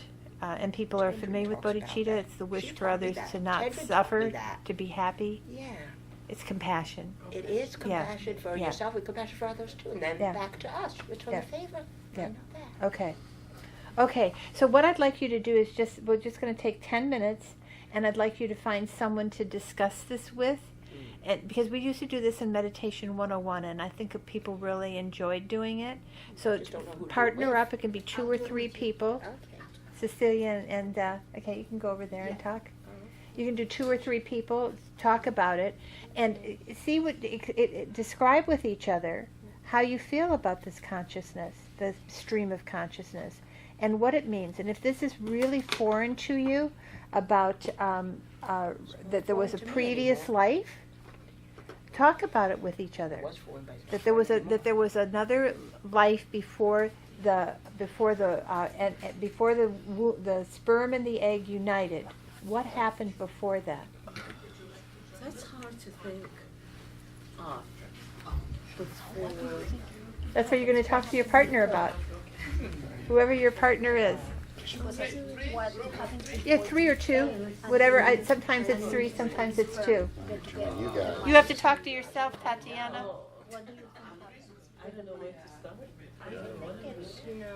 It's uniting a male and female marries and having children. He'll have an intercourse. And where was the mind? It didn't form yet. It was in my parents' mind before because I wasn't even born till. So you think your parents gave you your mind? No, my mind had to form, with learning about the mind and how we learn the things. Yes. And what do you think? I know you were struggling. Fascinating When I was. question. Well, apart from this exercise, Yeah, no, I had more I've trouble looked at when this. the year was labeled I'm than interested I in did when I neuroscience. was free-forming Me and too. able to just go on And my own. microscopic cellular. I'm interested in Right, that. and the fact is that science has yet to identify. Mathematics, math. Right, the science has yet to identify where consciousness resides. I do know there's something called ancestors has a lot to do with the parents' mind to Well, our mind. I'm just saying, That could have the lived from actual different tribes. location of mind, forget about the imprints on mind, that's not what we're Oh, talking the about. imprints, that's all I know. Right, The we're imprint talking of about mind. the actual phenomena of the mind, right, trying to identify I know it has in the to grow brain. and develop, I know. But again, trying to find The the body does. form of the mind, it's not, that has not been found. I think it might Well- be. I think it might be just liquid, like cells, blood cells. But again, Little but microscopic. neuroscience has been able to identify different parts of the brain responsible for different functions, right? Including both defective women. Mark, Cognitive and you can join motor. this group because there's only Right, 2 in so that group. We'll do that, we'll identify where memory. Mark is joining you. But they have not been able to identify consciousness. But I don't think Chris is coming back. That's- Oh, Matt. as far as actually- Matt. Oh, yeah, sure, you can have 4. Or Consciousness might be you're right there. multidimensional. But they're not actually You're right there. 10 dimensions. And this is way beyond what we can conceive of tenderness.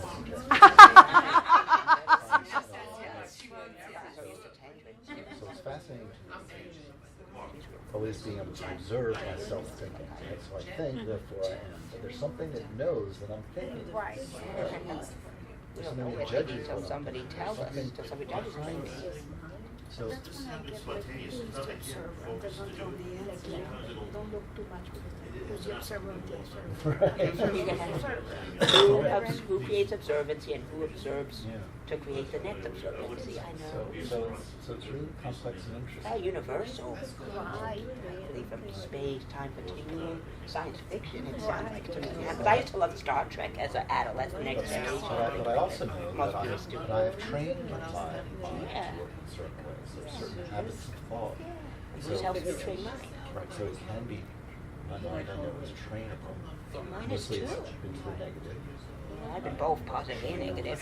Guilt, Yeah, I know. I've been low through it too. self-esteem, all these things. I didn't know about anything about stuff. So do you think there's a stream of consciousness that's related? Also know Yes, that I definitely. can recognize other aspects. It's a matter of time, like the black hole. Maybe But the fact it was universal phenomenon. It's the first time Albert you've done Einstein this. theories, I think it's like So I think you're more of an observer, but I also think that it's a good idea in the future when you do this, try to become that small child great. so that you can Holy see Grail. that mind of that small child is the same stream. The body got older, but it's the same stream. But I knew that I put images and I know I can change my mind. I change my all the time. So I can change my mind. Sometimes observing it. One of those challenging The things for me cosmics. is related to you in this Oh, it class is? sometimes. Yes. Matt, they want you to join their group. Because I have to. I You mean you change- can relate to me? No, no. No, it's about in the So, understanding. experience. Oh, okay. Wow. It's a lot more negative, I got more positive. Yeah. It's not negative. It's just that you have a joint experience. So you're very verbal. I am. Because I was never taught verbal as a kid, you know, because I was in one of those, you know, in one of those nonverbal schools, boarding schools from age 9 to my teenage years. So that's why it's so painful for me to, it's easy, it's more painful to be actually go through the physical than just to It's very good. Yeah. Right. To me, physical for me, I can't take, but verbal and emotional, I'm fine. I'm very stable. I became more tranquil with time, you know. When I have my own choice, I'm tranquil. You're more tranquil now. Well, as long as I don't go back on any prescription that takes my whole mind away, and don't go into no psych ward, and don't go to any place where people are strict, then my mind's very tranquil. You know? I just have trouble feeling safe when I don't have my choice, you know, to prevent emergencies since the state doesn't care, and you know, and strict people don't care. They would rather put me in the psych ward than give me blind services. Listen, Jackie's gonna ask us. We talked about the mind, so we just talked about something else. And strict people don't believe my mind is drainable, don't believe my mind, someone doesn't believe my mind is inhuman. So how do you observe yourself? I mean, how do you? A much different way than I used to when I was young, before I even knew about Buddhists. I'm like a completely different person, better. To me, meditation helps me more than medication. Stays tranquil, and it doesn't do any more harm. Doesn't give side effects, you know, things. It's being embraced Catholic. It's over. Yeah, I know. I'm very curious. Because I passed a discipleship class test in 2013, 2014 in a Baptist missionary church, and I was baptized in an assembly of So God. isn't that interesting though that? Yeah, because I had some religious experience as an adult when I moved to my own apartment. Do you have to Hospital, desire to respiratory, move around to know right. somehow we're going to it's really such Going till we die, pretty much. The body till the body dies, but the spirit will still be alive, I know. I know the spirit will still be alive even after our body dies. Alberto thinks it's over. It's that the TV turns off. Yeah, He doesn't. Well, the show ends or we fall asleep, or our physical body life ends, but our spiritual life stays alive. Makes sense. But then there's this idea We can, that atoms in us can be identified. I know men are atoms, ladies are Eve. I know that. They're the I have no idea what was I going to say? Because I know the Adam and Eve differences. Men Adam No, and that's not women what, Eve. that's I know. not what I was saying. Oh, yeah, but you mentioned I was talking Adam. about atoms, Atoms. Oh, yeah. particles. Oh, yeah, like particles of light. I So, see that at the you Science so Museum. you have to let me finish. before you Okay, talk. okay. You have to Because wait. that's right, because what I was going to say is that we can identify atoms and carbon molecules and all I of know those those too. from stars that existed billions of years ago. There's cosmos, they talk So about that Buddhist. old German Mitchell song, "We are stardust, we are golden." The star's about to die when it turns red. It starts to just grow at yellow. When it's white, it's fully grown. The sun did that, I That's not think. the point. The nature shows. That's not the point. Oh, The point not- is that when we talk about perpetual Okay, bring it in for a landing. Oh, landing? There may Oh, be funny some out of time. evidence. There may be some evidence that we do go on forever in some sense, right? Mm. So physics also teaches us quantum physics. Ready? That you cannot Okay, this was a very active group. So what do you have to share? energy to matter. Who wants to be the spokesperson? You can't just. So if we're comprised of matter and energy, then And we will, in some antimatter sense. and anti-energy. I know those two This science question fiction is, terms. what does that mean? Star Trek. I was quite a Trekkie.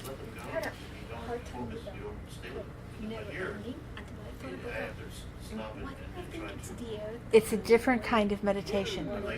Yeah, but that's why it's foreign to you. Yeah, but this kind of meditation, the point of this kind of meditation is for you to see that the stream, the mental stream, belongs to that individual mind. And so, when you do this enough, Anytime. when you I'll do be this back next enough, Monday. I'll be back tomorrow. then you'll see that this life is the future of your past lives. And this life is the past life of your future lives. That when you do this meditation more, so that you get a certainty of the continuity of the mind stream belonging to an individual, not coming from your mother and father, not coming from anybody else, not appearing out of nowhere like a poof, that there's a continuity, then you see that this life right now is the result, is the future of your past lives, and it's the past of your future lives. Those are the parts that I don't get. Because I'm not. I got it. I could think within the current, Yes, but the past. sure. I'm not even asking you to do that, but I'm saying that when you do this more and more, so that you get not just an intellectual understanding, but you get a real conviction of this mind stream, of it being a continuity that's part of this individual, then it'll happen as you, with time. You'll see that there were you won't maybe see all the past lives, but you'll be sure that the past lives created this future life, Of course. this present life, more and future this lives life It's is just the a preparation for the. well, it's actually the architect. Walkative. It's the architect of your future. That's why, the last week's meditation was so important, because those are the guidelines that you follow. And now you're not doing it because it's the dictate. Sorry, it's not a dictate from some big poobah in the sky. You're doing it because it just is the right thing to do to get the right result. It's cause and effect. Of course. So now I stop killing, I stop stealing. Me too. Stealing is taking anything that's not offered. And killing is against the Buddha tradition. I Yeah, know. killing, Hitting stealing, bugs lying, and all animals. you abandon those, Yeah, I did. not because anybody's forcing you to do it or because Because it somebody's has a going to mind. send you to hell. Yeah. You're going to send yourself to hell Do anything if you that's harmless. continue on with those actions. Because you can't kill. I don't It, kill it no makes a spider, negative imprint 'cause on if the it's mind. harmless, I don't want to kill it.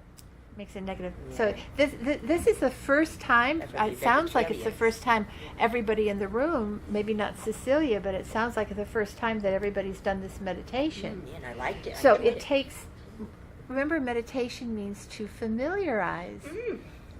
So this is new. This is like throwing you into the cold water. It's the first time. Not exactly, So you literally. meditate on it more and more.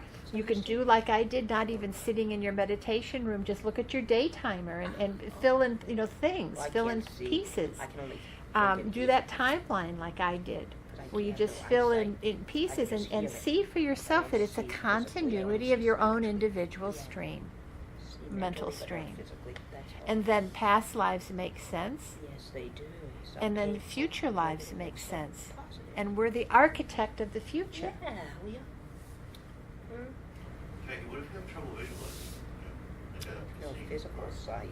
I do. That's why I'm saying But not that you want to get there. just picturing it in my Instead of mind. being like some of the ladies said that they saw it like a movie, that's fine. That's nothing Oh, wrong with that. okay. But there'll be a time when you actually are that 2-year-old or that 5-year-old being on a gurney. I do feel like that sometimes, but I feel like a victim at those times. Of Well, being the a victim as child an adolescent, and young adult too. feel sort of Not as a helpless. child.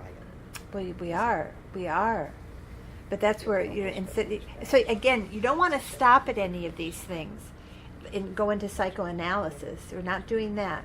You just want to see the stream, just for this purpose. For other purposes, there may be value in going back and reliving traumas, but not for the purpose of this exercise. Of what we're trying to build up is an understanding that the mind, at the time of the sperm and the egg met, it just didn't come from nowhere. Fertilized That the each other. mind came into that environment because that's an environment that the mind had created in the past. Yeah. Everything is a creation of the mind.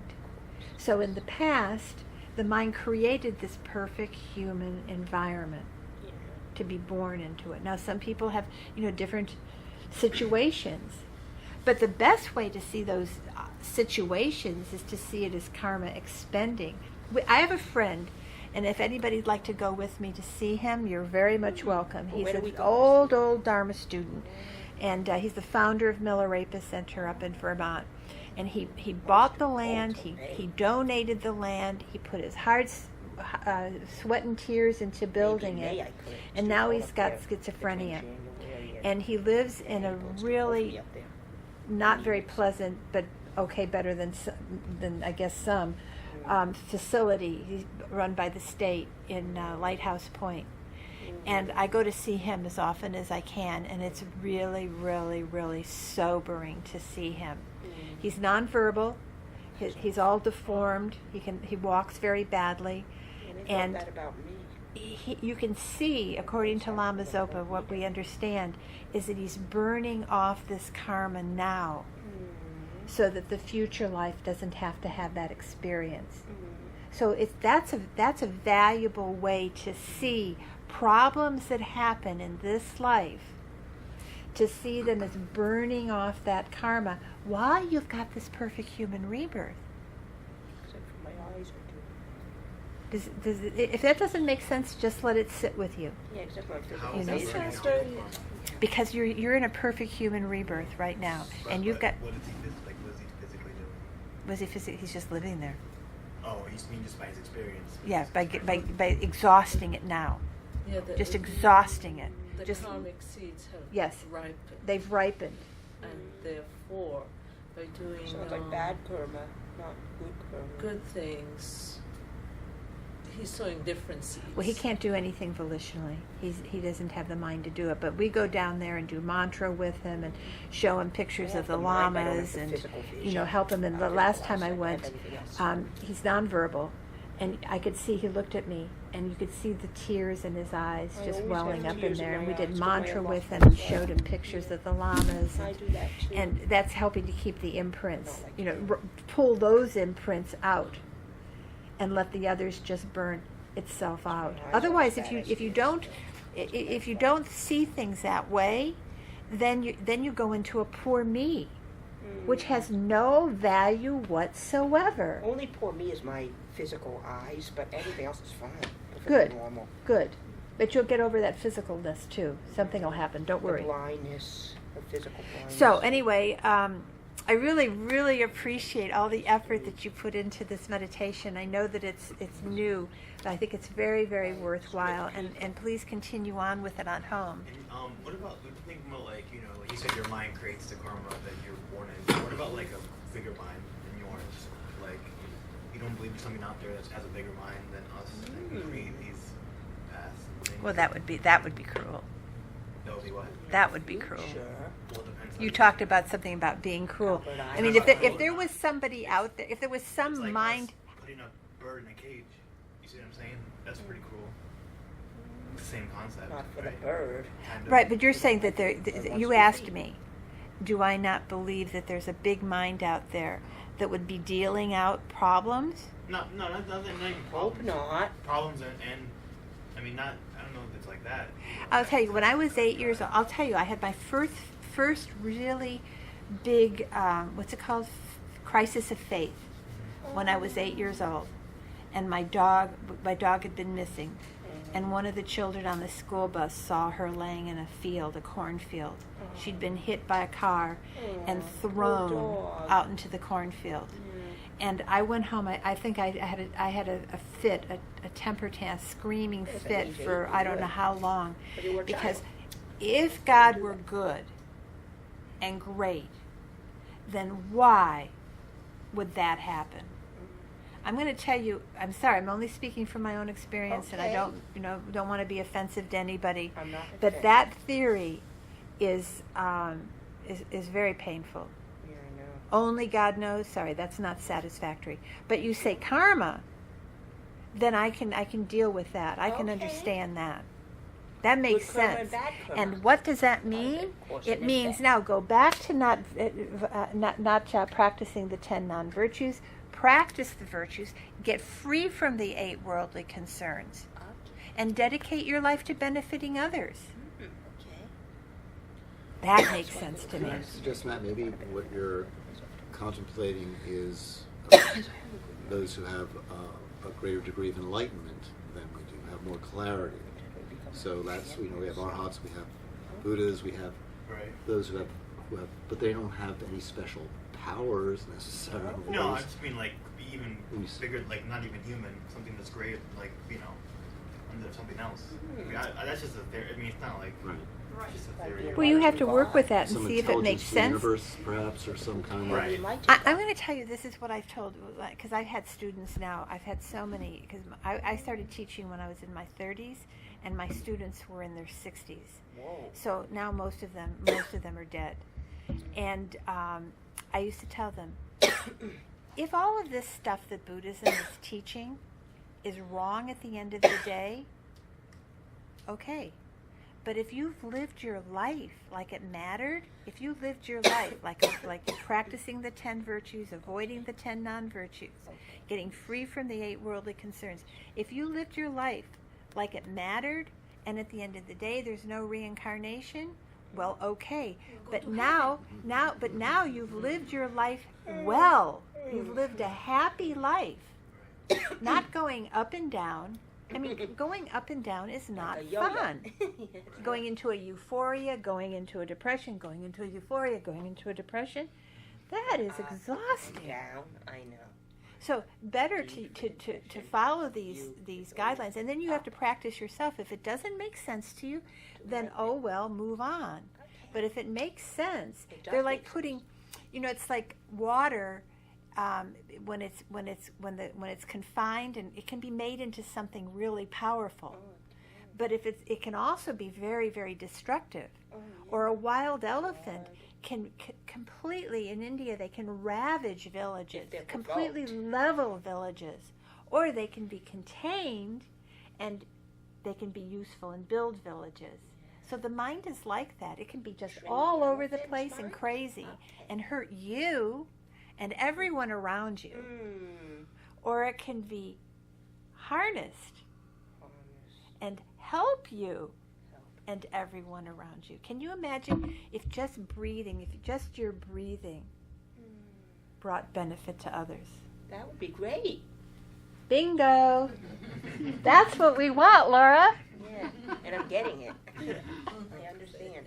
Right. Okay. Don't get me wrong. I think Buddhism is become a chant master. That's what I beautiful. want to That's be, not, and you know, possibly a okay, monk. that's not what I No, meant. but that doesn't matter. I don't care. Yeah. I want you to do your own thinking Right, right. and come up with your own. But not. But I think blind faith on anything is not so useful because then it can fall apart. That's why this exercise here is so important. Maybe It I'm doesn't. It's not physically a blind, trivial spiritually and exercise. mentally This one. blind. And if sitting in meditation doesn't work for you, then I It mean it helps. will eventually with practice. Right. But in the meantime, you can do this during when you're walking around during the day. You can examine these walking concepts meditation. during the day. Yeah, and I really see like, if they- I really like that meditation. That was great. It really. Yeah, Good. I liked it too. Okay, return next week because now we're, I we're heading will. into the big boy So what we're for next going week. to do Big boy. Death. The death awareness. Yeah, Oh, nice. Yeah. I like that one. yeah. Too. Yeah, it's one of my favorites. One of my Ah, favorites. that's But anyway, I really say, kudos to all of you Kudos. because What it's does kudos mean? kudos. It means congratulations. Ah, in Tibetan. No, it's not. Call it. What is kudos? What is kudos? It's probably a slang from the 40s or something. Is it? Oh, 40? Well, I'm 40 So years please, old. please make sure that you have this book. Yeah, I And- kind of need it on audio because I'm visually challenged. You can get it. Oh yeah, I don't know about that. But Let's do it on Disney. this book, Tatiana, read this book. Okay. Okay. I have a CD player that can also play Bye. theater Huh? DVD. We're to read it next week. Well, I think it's very helpful for the topic that we